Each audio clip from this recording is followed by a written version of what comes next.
Uma testosterona normal de um cara que não usa esteroides anabolizantes e que pratica esporte desse nível, qual o nível máximo que pode ser aceitável? E vamos falar disso nesse vídeo completo. Léo Stronda fez um exame surpresa na galera da Growth, tá bom? Para tentar saber quem é natural e quem não é. E a gente vai discutir aqui se é possível e quais exames seriam necessários para conseguir descobrir se alguém é natural. Será que é só o exame de testosterona? Talvez não. Lembrando, é claro, de deixar teu like, se inscrever no canal para não perder nenhuma novidade. E é claro, né, eu tô reagindo aqui à situação, não tô falando sobre pessoas, tô falando de ideias, eu não tenho nada contra ninguém que vai ser abordado nesse vídeo. Na verdade, eu acho, assim, uma ideia bem bacana, né, de se fazer o vídeo bem divertido, né, onde traz esse tipo de assunto pro público leigo de uma forma mais, né, caricata, mais divertida, mais dinâmica. Eu acho muito interessante como eles conseguem fazer isso. Vamos lá. Falar pelos parâmetros do próprio laudo do exame. Mas quando você fala do laudo de exames, ele fica lá entre 400 e 700 a 800, nessa média. Porque é muito difícil uma pessoa passar dos 800 no natural, tá? Veja bem, o que Léo perguntou? Ó, como é que a gente vai saber se o indivíduo é natural? O que eles estão usando como parâmetro, a princípio, pelo que eu entendi nesse vídeo, né? Pode ser que eles usem outras coisas depois, mas nesse vídeo que eu entendi. Que eles vão usar o valor de testosterona. Então, por exemplo, um indivíduo que está usando testosterona, eles vão imaginar que a pessoa está com testosterona suprafisiológica, né? 2.000, 3.000, 1.500, 4.000, 10.000, tá? Então, se o indivíduo pega no exame esse valor de testosterona, tá, não é natural. Agora, se a testosterona vier normal dentro da faixa fisiológica, eles vão considerar natural? Será que tem sentido, né? O que ele falou aqui também, né? Que a faixa fisiológica circula ali por volta de 400 a 800 nanogramas por decilitro, isso tá correto, tá bom? É claro que a gente tem variações da normalidade, tem pessoas que têm um pouco mais, tem pessoas que têm um pouco menos, e mesmo assim estão com níveis normais, fisiológicos, tá? Quando a gente pega uma curva do que seria a média, lembre-se, a gente tá falando de média, a gente tá falando que aquele valor é ideal para todo mundo. A partir de 800 começa a ficar esquisito.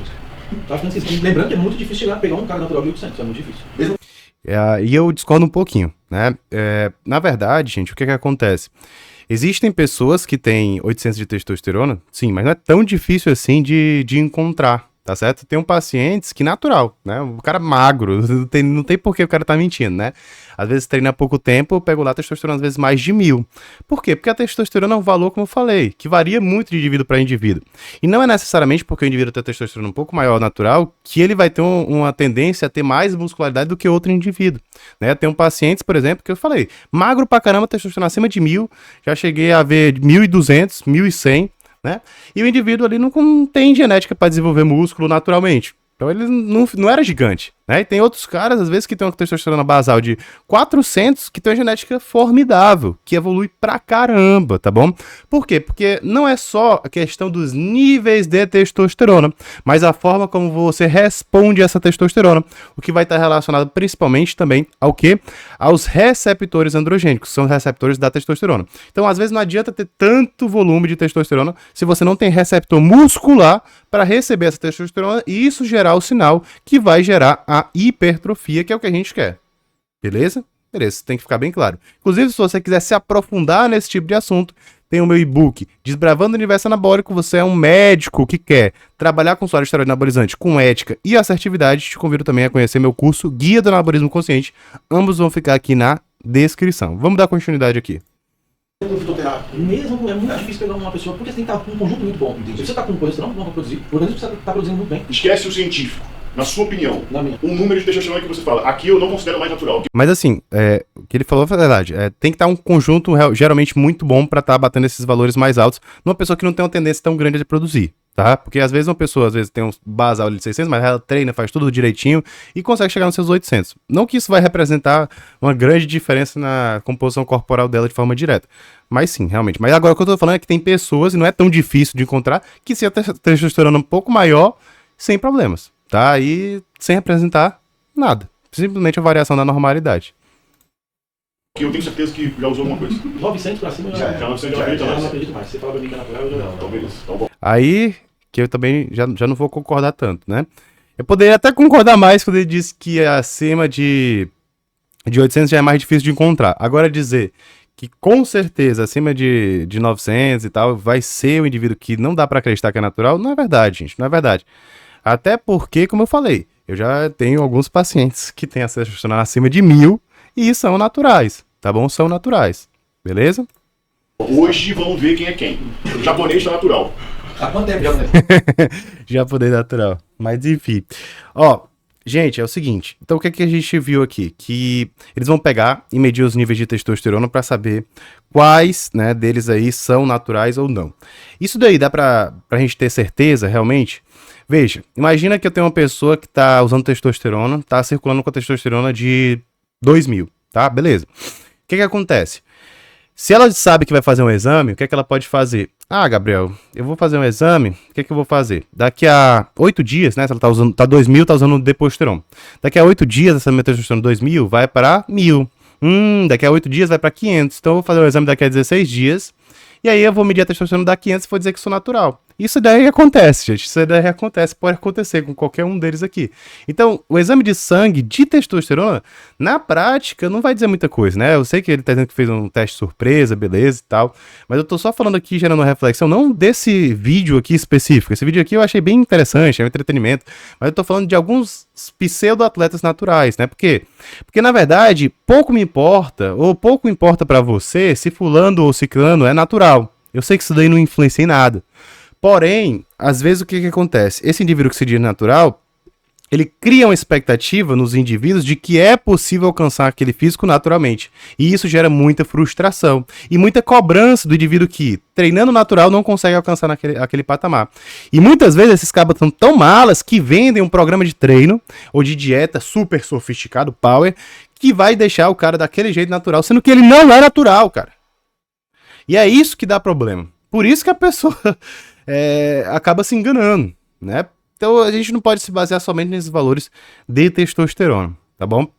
Gabriel, o que a gente poderia ver, talvez, para ter um pouco mais de precisão? Bem, a gente poderia ver também os níveis de LH e de FSH. O LH e FSH são as gonadotrofinas. O LH estimula a produção de testosterona, teu próprio corpo produz, e o FSH é a espermatogênese. Quando tu tá usando a testosterona de fora, você vai inibir o LH e o FSH. E aí, quando você medir essa testosterona, pode dar um nível ali X, mas o LH e o FSH vai tender a estar bem baixinho, muitas vezes indetectável.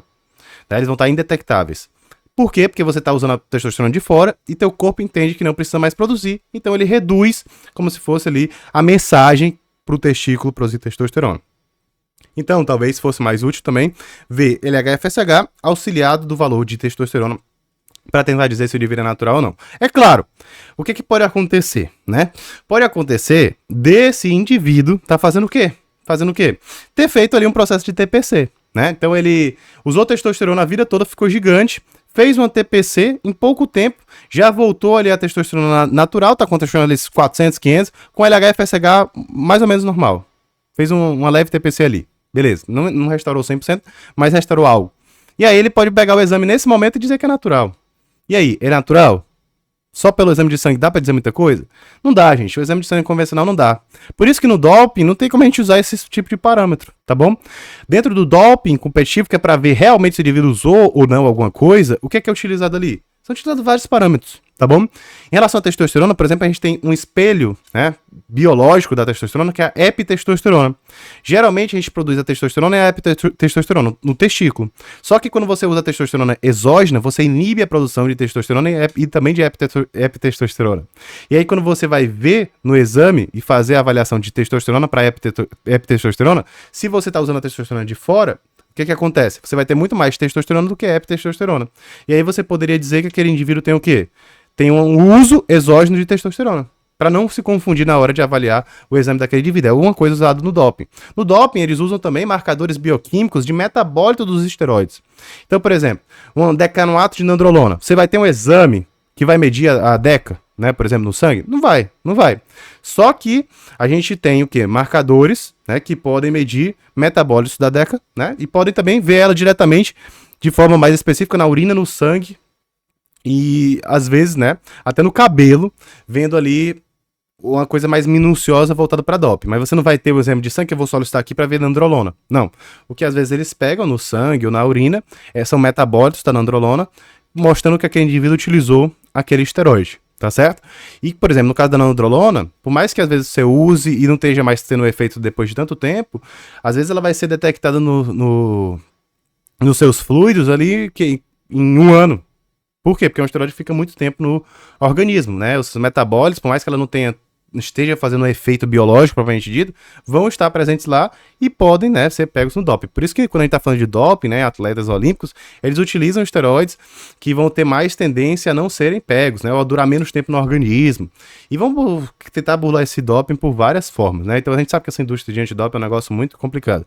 Por isso que eu tô querendo dizer aqui, gente, não é um negócio tão simples, não é um negócio... Se você quer que eu faça um vídeo, inclusive, sobre doping, fazendo uma explicação mais minuciosa, porque eu tentei falar aqui de forma mais superficial para que você entendesse. Mas se você quiser uma explicação mais específica, eu também posso fazer, deixa nos comentários.